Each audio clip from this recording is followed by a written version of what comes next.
Well, let's dig in. Kieran, first, I want to say thanks so much for being on the show. Thank you for having me. It's great to be here. I wanted to start, I like to start kind of come out of the gates just to entice people a little bit. And one of the things you talk about, or you focus a lot on dealing with reality as opposed to changing your reality. And some might say that's the same thing, but I'd like to think of it in the way of, I believe your book talks about, life is hard. How do we cope with it? What is there? First of all, is that true? And second, is there a reason you chose that aspect as opposed to more of a, hey, here's what you should go do to make your life and reality different and better? That's a great question because I think there's a risk when you write a book called Life is Hard that is about facing up to the difficulties of life that it will seem passive or about capitulating to the difficulties of life. And that isn't the idea. The idea is that ultimately one tries to change or come to terms with or grapple with the difficulties of life. But the key idea is that that's something we can't really do in a serious way until we've taken seriously and paid attention to the ways in which life is difficult. There's a moment I describe in the book as something you might have experienced, but not surprisingly, it's something from my own experience where you go to someone with a problem and you describe what's happening, like something's gone wrong at work or you're having a problem in a relationship, and they immediately go into assurance advice mode. They immediately start telling you, look, here's what you do, or it's going to be fine, it's not a problem. And that can feel like a kind of denial. In fact, it is a kind of denial. It's a disavowal of what you're going through. And in itself, that is a kind of failure of consolation. Actually sharing the reality with yourself and with others is consoling. And kind of bringing intelligibility to what you're going to is part of really coming to terms with it. But it's also true that that's the first step to figuring out, how am I going to deal with this situation? You can't really see how to feel about your situation or what to do about it, what kind of change is possible until you've been honest about the reality you're facing. And of course, the incentive not to be honest about difficult things is totally understandable. I mean, it's painful sometimes to really dwell on them, and you can see why people sort of flee from that. They don't want to face up to them. But it's very difficult to live a really meaningful life engaged with reality if you don't acknowledge it to begin with. Let's start there because I think that is not just important, but it's a tough topic to understand. I think many of us would imagine, look, when something difficult happens to me, I know it's happening. How could I possibly not understand that? And what do I need to do to further deepen my experience of sadness or trauma or difficulty? What do you say, and what does philosophy say about how we can sink into and recognize more the realities of our suffering?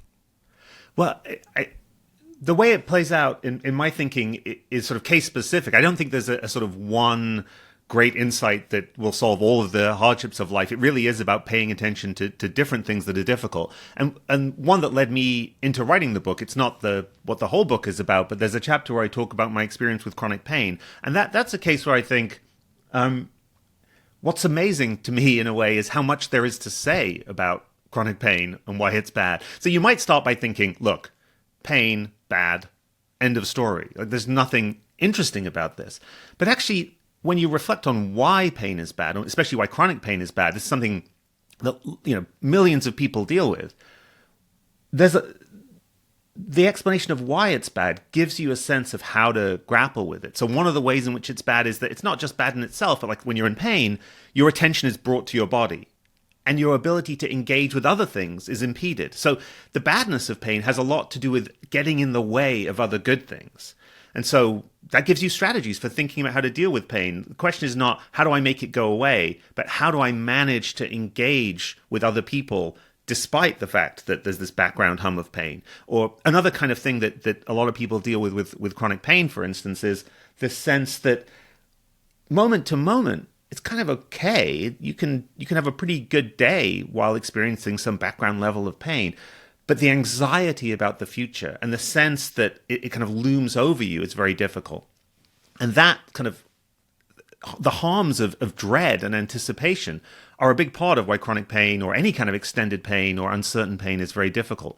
So that's a case where, again, that helps to orient you towards that kind of difficulty by saying, okay, I mean, the advice is in a way obvious, but it's like the Kimmy Schmidt rule. You know, you can stand anything for 10 seconds. You know, take it one day at a time. Try to parcel out your time horizons in a way that enables you to think about having a good day or a good afternoon or a good week, rather than looking further into the future. So it's a kind of a way of understanding why it's important dealing with difficulty. Pain is the kind of paradigm example. It applies to others too, to think about living in the present.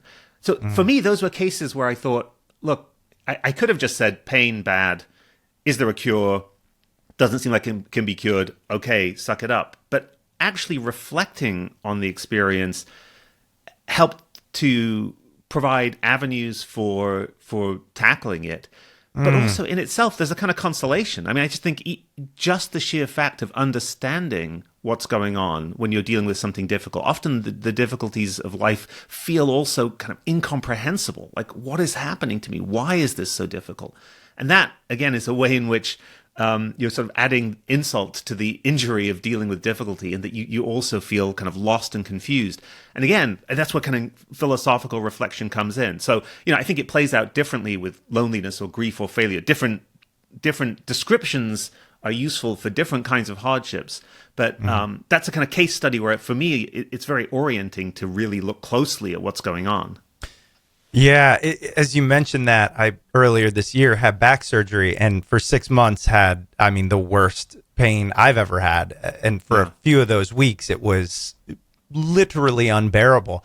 And I remember going through all of that and all the things you mentioned, and a big part of it was this recognition that really, without any control, right? I didn't have control over it. I potentially could lose what I know of as my life, you know, and that weight is so immense and so difficult. It can fundamentally shift the way you view your life forever. And so I think it's also, to your point, it's an opportunity to sit back and ask, what do I want from this life? But also to recognize, if I get through this, how can I see the world differently, and how can I be better because of it?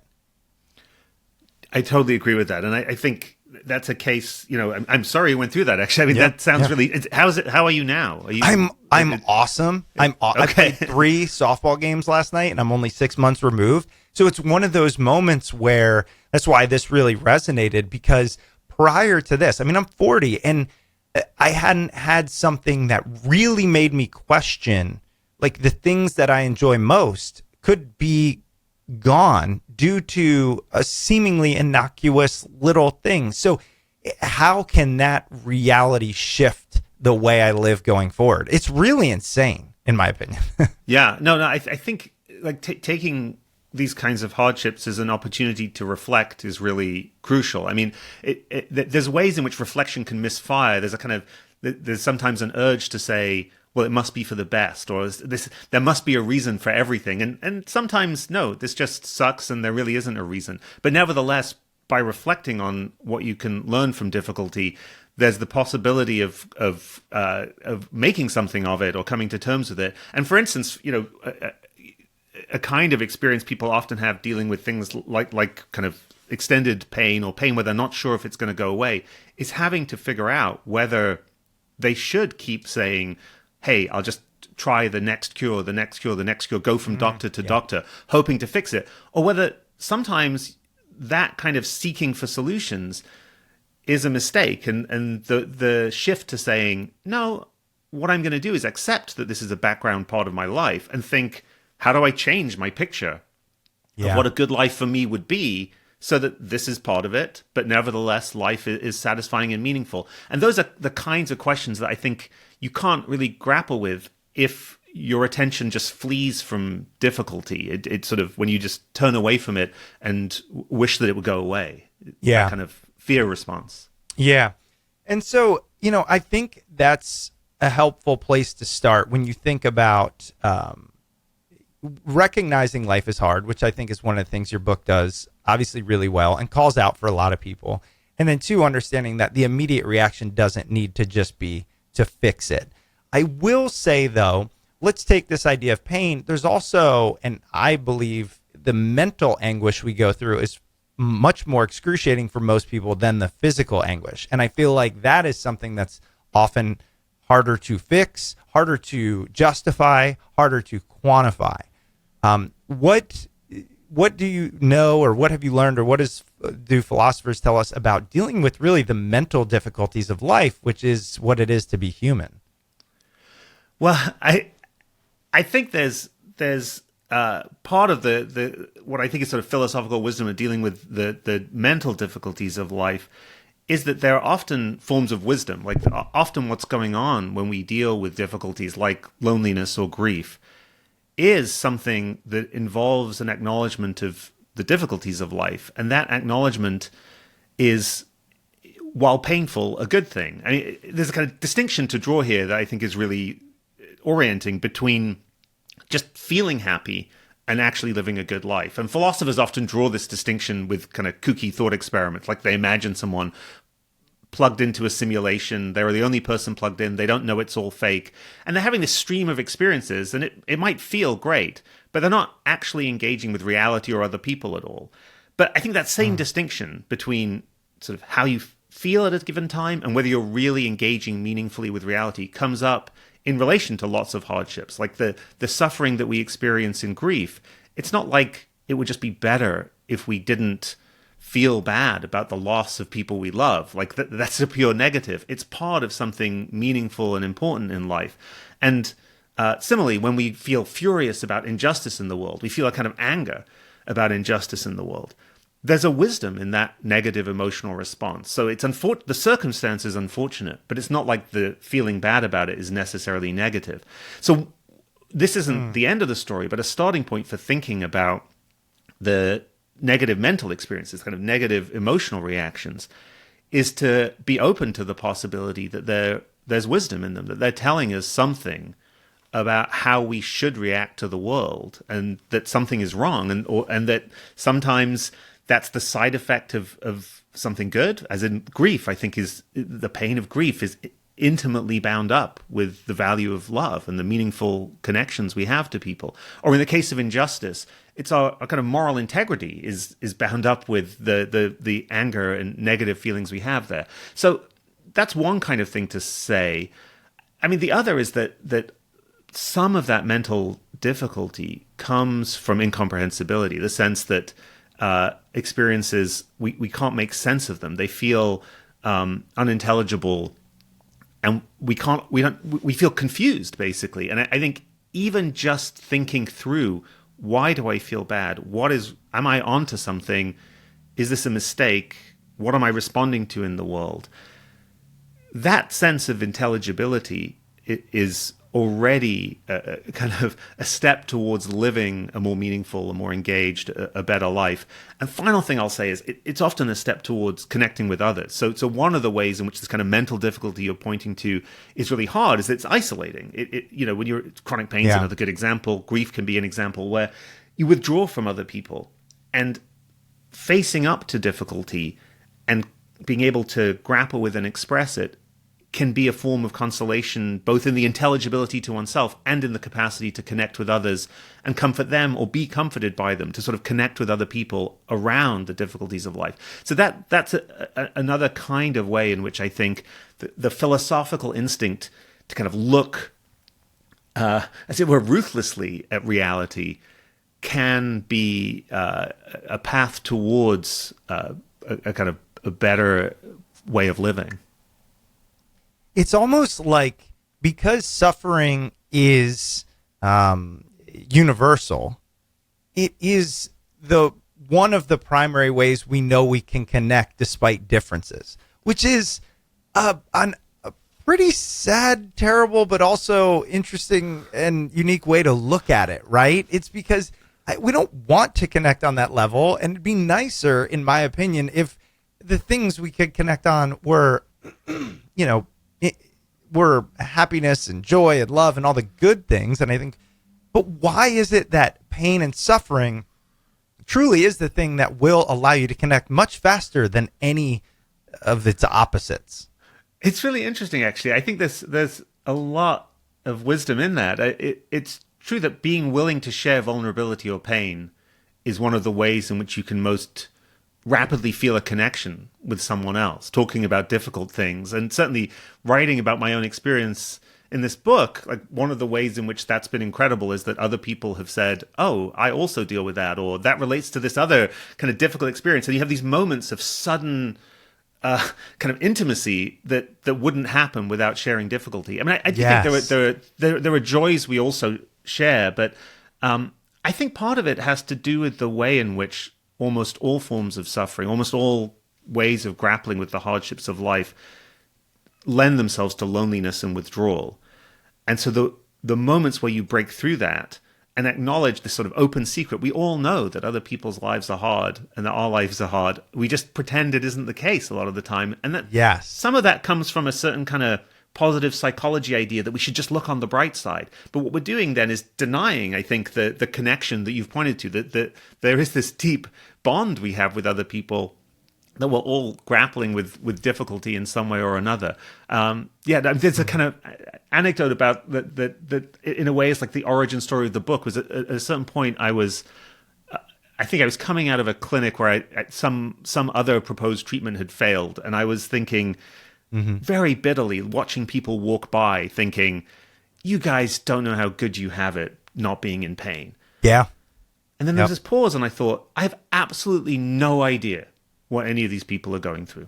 I have no clue, any more than they have any idea of what I'm going through. They could be experiencing grief or loss or failure or oppression, or I have no idea.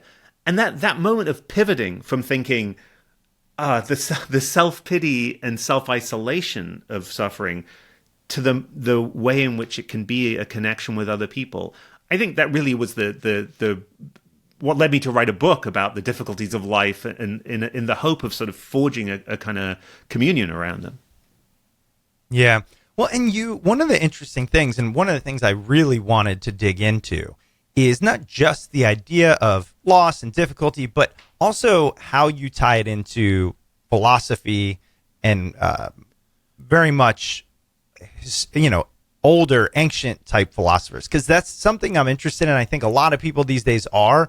It's gotten its kind of new, new revelation. A lot of people are turning towards it, but I don't know much about it. So I want to start with this question, which is more of I'll phrase it as a question, which is, do we focus less on philosophically important issues such as difficulty, suffering, happiness? Do we focus on it less today than historically in human history?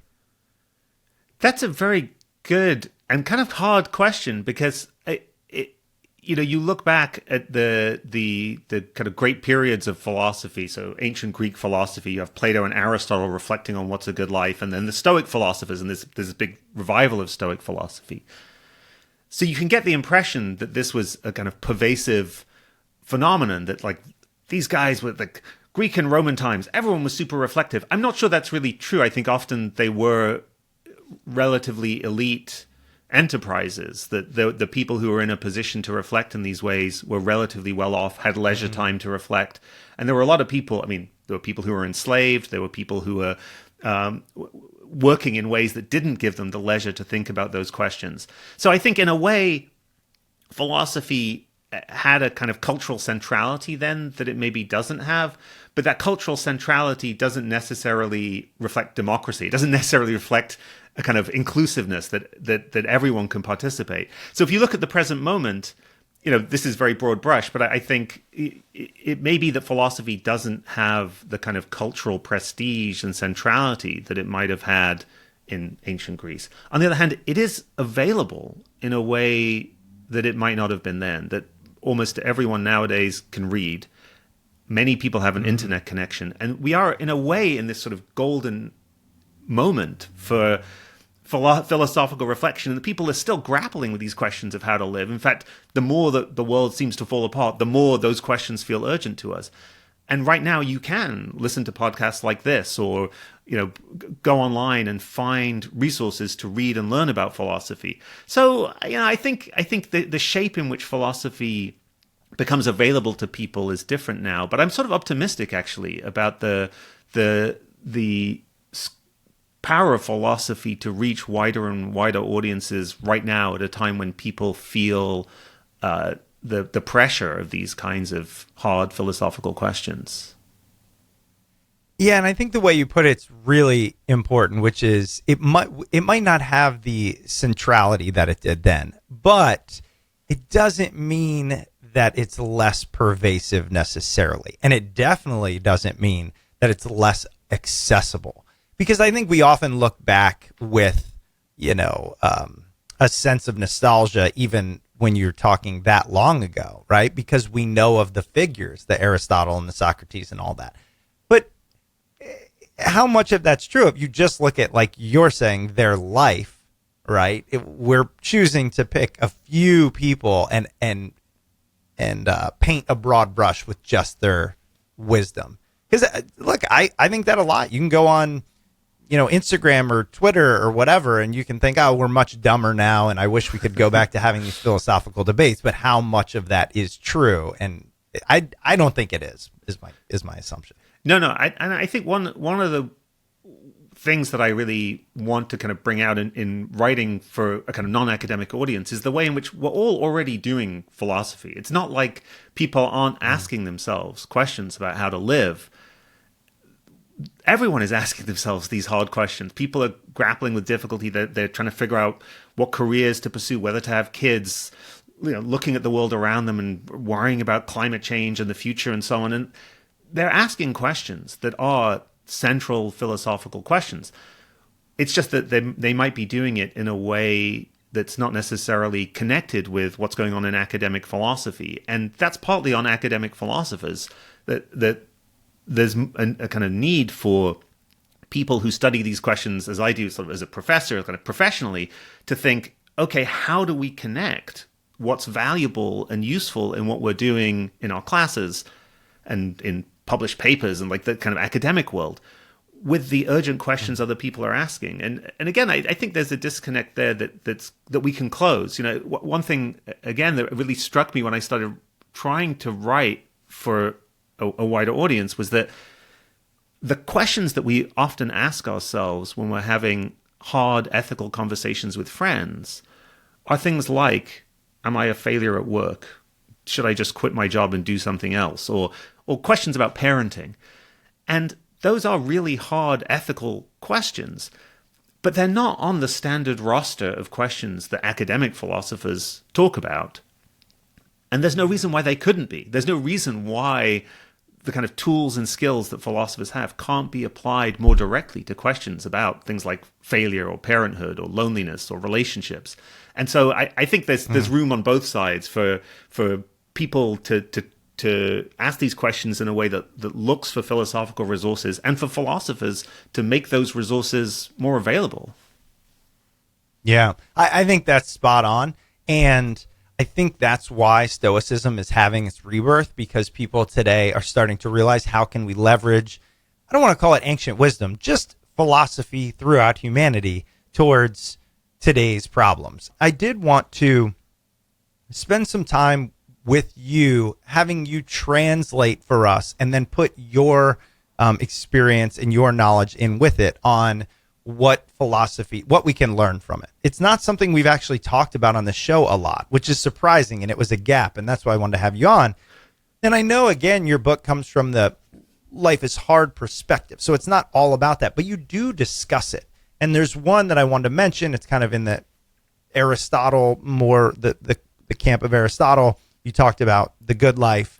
How would you translate the idea of the good life from historical philosophy to today? What could we pull out that's important? That is a great question. And I think one thing that I should, this is like the sort of content warnings, spoiler alert thing, which is that like part of engaging with these ancient philosophers philosophically is to argue with them. So I think the answer is going to take the form of, well, I think he was right about some things. I think he was wrong about some things. So one thing I love that though. I just got to say it, because if I was just saying, what did Aristotle say about the good life? I could just go read his stuff. That's not why, I don't think that's why we do any of this. So please do put your perspective over it. Yeah. No, and I think part of writing about philosophy is that you expect readers to not necessarily agree with you either. Like critical engagement is part of the enterprise. But so I mean, one thing that Aristotle I think is right about, and that I think is central to this ancient Greek tradition, is the idea that what we should be focusing on is what these guys call eudaimonia or eupraxia, which is living well. And so the idea that what we're after is just a subjective feeling of happiness, that was something that Aristotle, Plato, the Stoics, they all argue against that idea in favor of a kind of picture on which really what we want to do is live well, which means living, engaging with reality and treating ourselves and other people in the way we should. We want to be, it's part of what we want, in a way, to be good people. And that means being good to other people. There's a kind of moral dimension to this, as well as being good to ourselves. And that kind of shift from subjective feelings of happiness to genuine engagement with reality, I think that's one deep idea in the philosophical tradition that we shouldn't lose. I think it's something we should cling to.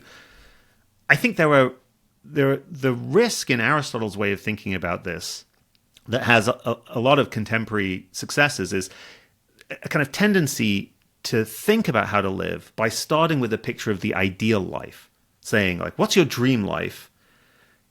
Aristotle has a particular kind of vision of that and then says, okay, aim for that.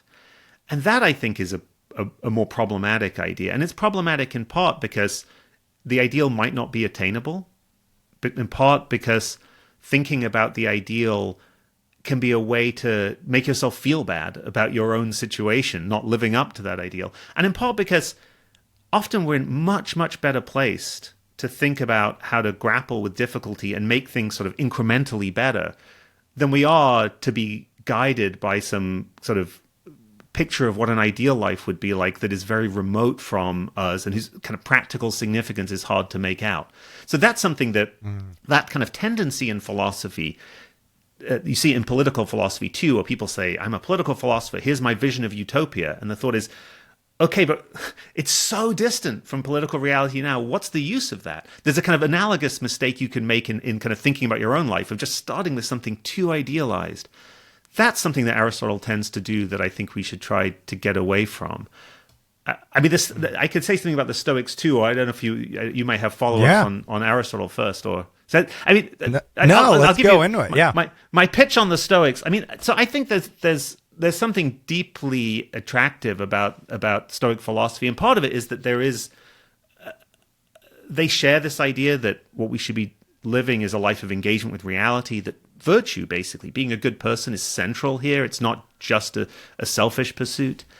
The thing about Stoic philosophy that I think we should be wary of is a kind of excessive reliance on this very attractive slogan that you should, this is in Epictetus in his handbook, kind of goes over this again and again and again, that what you should do is think about what's not under your control and just let go of it. Yep. And then only focus on what's under your control. And there's obviously some wisdom there.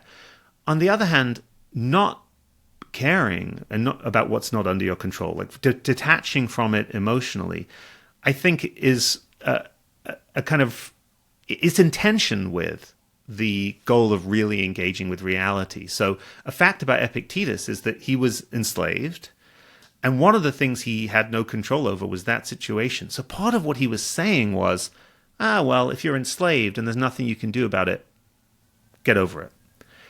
And when you put it that way, I think the sense that there's something kind of self-denying here is more vivid, that sometimes you should be angry about things even when you can't change them. Grief's another case. The Stoics are very, very down on grief because when someone's dead, what are you going to do? They were mortal. They were going to die.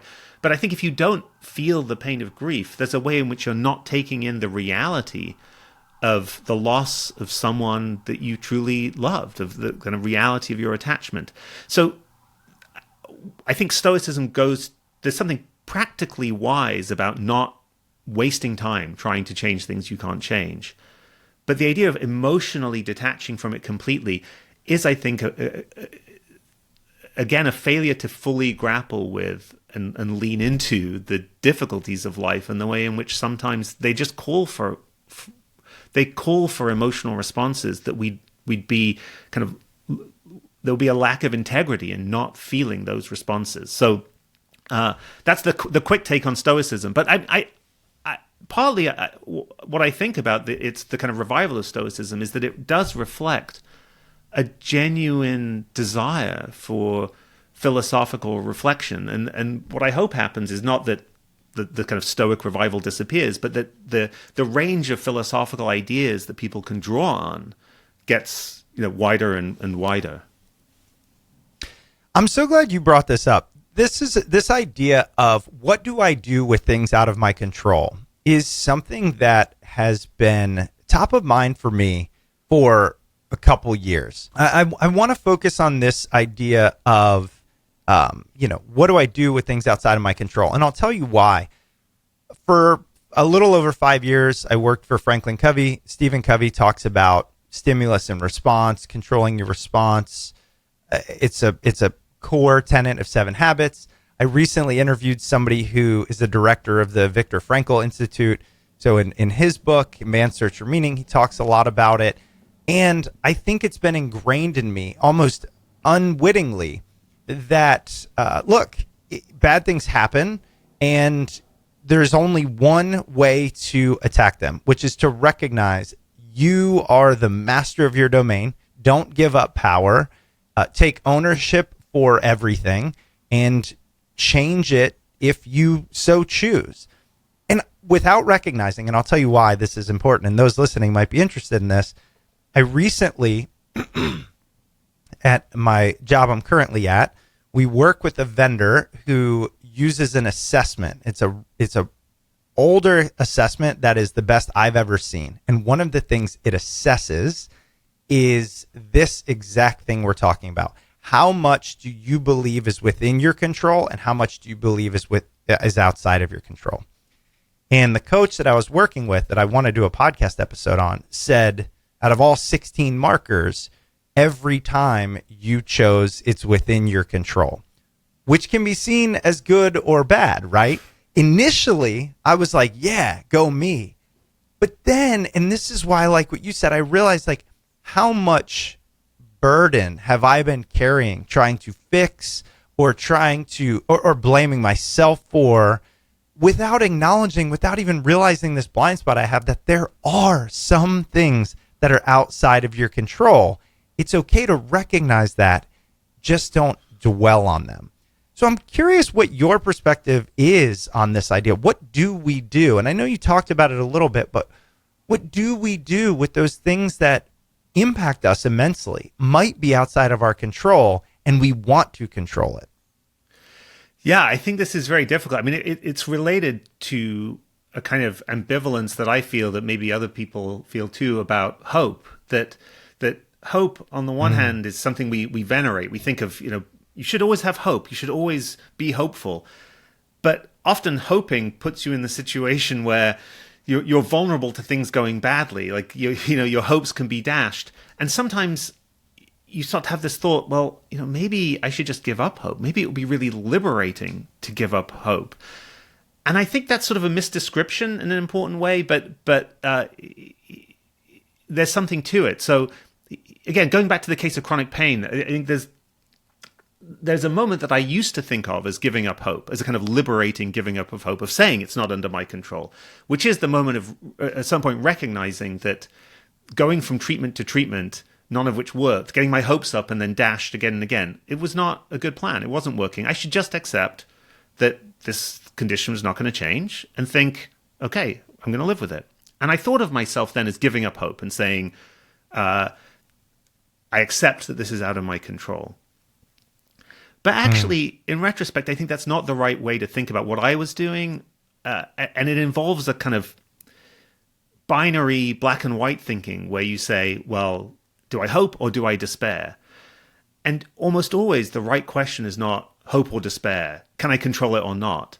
It's what should I hope for? What can I control? Like, look for what you can control. And so you don't have to deny that there are things out of your control. Sometimes they are. But what you can then do is say, well, okay, what can I control? And so I think what happened with me wasn't really that I gave up hope. It was that I gave up hope for a certain kind of magic cure and then ask, well, what could I hope for? I could hope to find a way to have a perfectly good life with this just background annoying condition. That's something I could hope for. And that shift was a shift towards being realistic about what I could control and focusing my attention on that. I mean, I think you get the same phenomenon kind of writ large in the case of something that like freaks me out a lot, probably freaks some listeners out, which is climate change, where you find yourself oscillating between kind of, you read an optimistic news story and you're like, oh my God, there's hope. And then you read some terrible kind of Antarctic ice sheet melting and you're like, despair. And I think the problem there is we're asking the wrong question. If we think, should we be hopeful or despairing? It's not a question of hope or despair. It's a question of what we should hope for. And we should hope for, right now we should be hoping for international coordination on agreements that will kind of reduce fossil fuel use and so on. But if things go badly, what should happen is not give up hope. It's, okay, well, that didn't work. What's the next thing we can hope for? What still remains possible? And I think once you shift from the black and white hope versus despair thinking to asking what can you hope for, you're sort of orienting yourself towards this question of what's under your control, what's still possible, in a way that points you towards agency without the kind of illusion that everything is under your control or the ideal is always possible.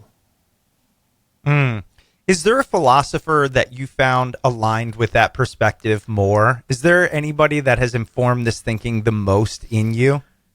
That's a good question. I mean, the philosopher, this isn't specifically about hope, but the philosopher whose work I've found most energizing as I've been thinking through this is Iris Murdoch, who's also a novelist. So people may have read her novels. She's a very good novelist. She was a philosopher. She's an interesting career. She was a philosopher for the early part of her career and then sort of quit to be a novelist and then carried on doing philosophy on the side. And so she is one of these people who has many careers, but she's someone for whom the central idea in her moral philosophy, her ethical philosophy, is about attention.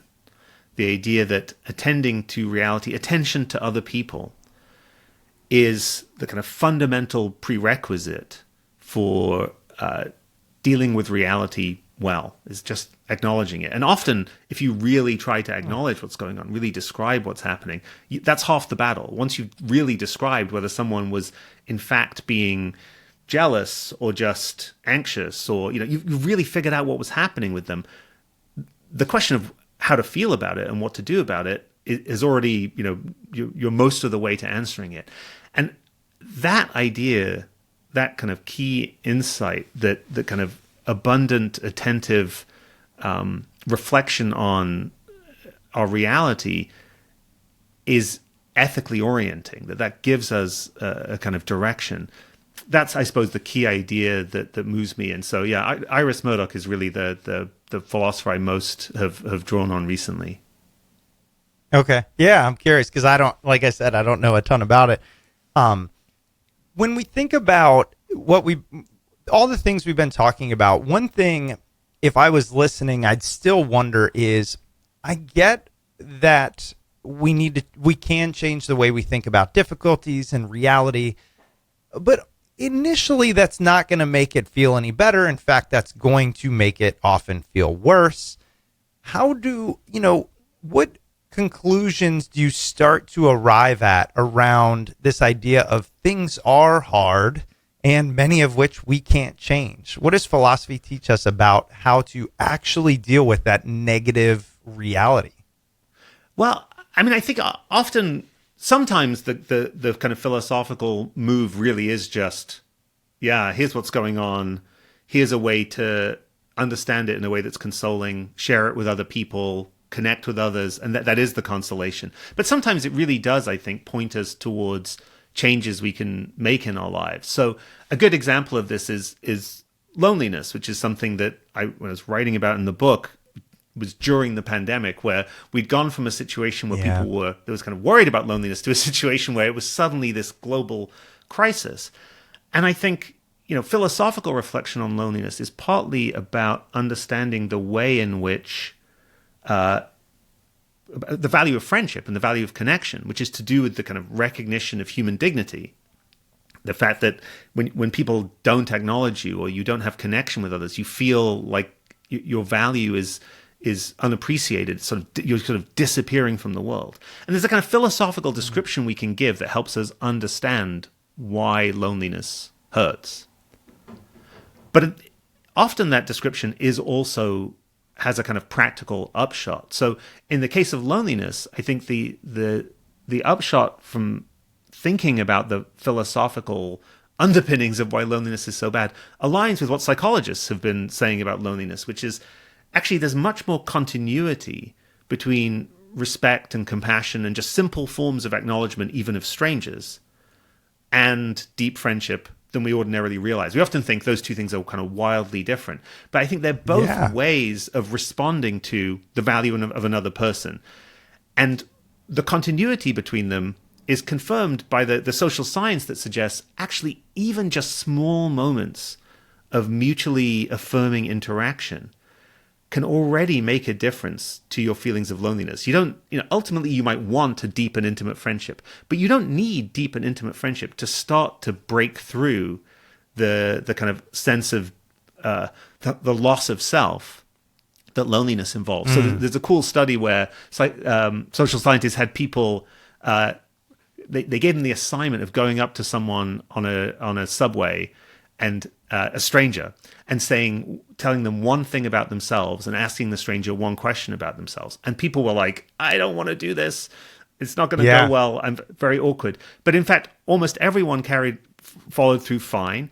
And in almost every case, the response was really positive. And afterwards, to a degree that was really surprising, people felt a kind of the lifting of loneliness on the basis of this tiny momentary interaction of mutual recognition. And I think that's exactly what you would predict if you thought that the fundamental problem of loneliness has to do with your own reality being denied, that other people don't recognize your reality or appreciate your own value. And so that's not a kind of quick solution to loneliness, but it does suggest that it takes much less than we think to make a difference to it. And it also gives us kind of social practical insights. Like, one of the things we've lost in an enduring way post-pandemic or in whatever late stage of pandemic we are, where so much more interaction, people are working remotely and so on, is you might think, well, what have we lost? Just these meaningless tiny interactions between people in the office or on the way to work. Actually, it may well be that those meaningless tiny interactions are much more meaningful and significant than we realize. So that's a case where I think reflecting philosophically doesn't just help us understand something, but gives us kind of practical guidance and kind of policy proposals and kind of an understanding of our social situation that we might not otherwise have. I'm so glad you touched on this. I want to spend a minute on this idea of loneliness because there's two things you said that I wrote down. One is, by reflecting philosophically, as you just said, we can define it in a way that is more tangible and gives us a better way of acting upon it. And I know this brings us back to what you said when we first started the interview, but I think it hit a little different for me, which is reflecting on something or thinking about something, even if it's a difficulty, doesn't necessarily mean thinking just about how it impacts you, but asking, why does it impact me? What is it saying? And what potential solutions can I therefore, you know what I mean? Yeah. So what is it teaching me? Loneliness. Yeah. Exactly. Yeah. And again, people might be going, yeah, Chris, he said that at the beginning, but sometimes it takes me a while, right? Like loneliness, your own reality is being denied. I've never thought about loneliness as, how do I put this? This is crazy. So I'm literally thinking as we go. I've never thought about why it's so hard. I've just thought about how much I dislike it. But when you say it's because you are now challenged with, do other people recognize me? Am I adding value? Am I worthy of that connection? It all of a sudden becomes a question that you can try to answer or try to validate, as opposed to just recognizing the emotion. They're two different things. I think that's totally right. Right. That's exactly the perspective I have on this, which is that there's loneliness, like most of these negative emotions, is telling us something. There's some way in which Right. it's presenting the world to us and ourselves to ourselves. And when we see that, we can think, okay, the problem is I just don't, it's not clear that I exist socially anymore. Like, what even am I? And then that's what makes clear that even just the small reestablishment of connection with other people, which feels so trivial when what you want is like real friendship, is at least kind of inscribing you in the social world. And yeah, it to the psychological effects of that are much larger than you might have anticipated. Now, how do you square that with? Because I also wrote down, when you feel lonely and you connect with somebody, you're almost validating that person, and even in these short, potentially innocuous discussions on a subway or whatever.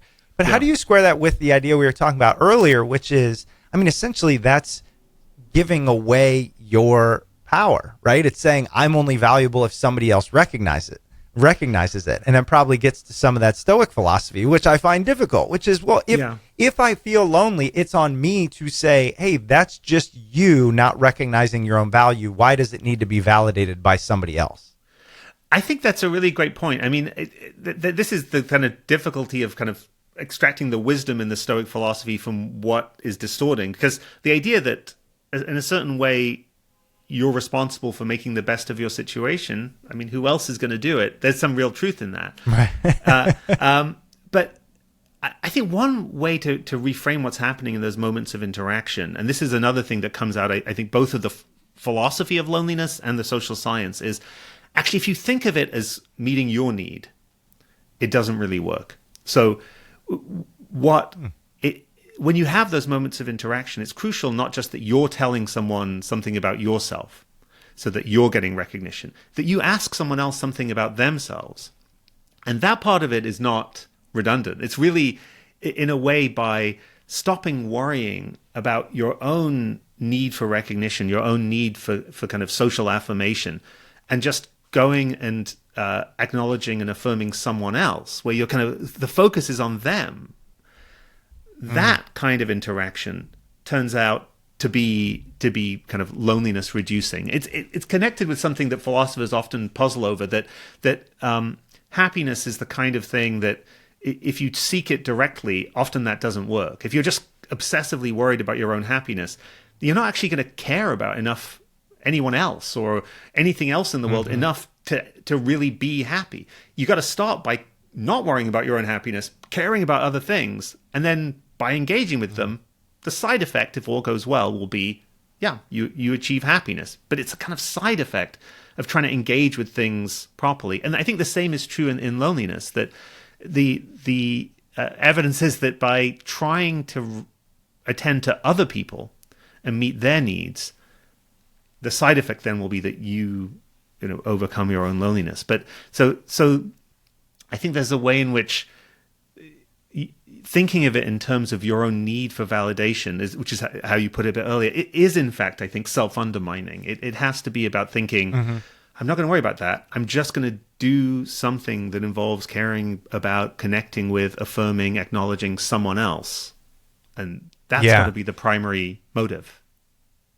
Yeah, and I love that, and I think it's a great place for us to wrap up, for the fact that, when you think about experiencing difficulties, and then what you discuss both on this podcast and in the book, which is how to think through it, why to think through it philosophically, etc. I just come back to and want to reiterate at the beginning when you mentioned that, I was thinking about reflecting on the experience of difficulty and making sure you acknowledge the emotion and ask yourself, what does it mean for me? And all of that is true 100%. But I think there's an added layer, which is also, why is it true? And why can I take this, or what can I take from this to ask the deeper question of what it means for me? So I say it in loneliness, but could go for everything. It's not just enough to say, oh, I have loss and it feels this way, and I allow myself to feel it and know that it's tough and know that I can be angry about it.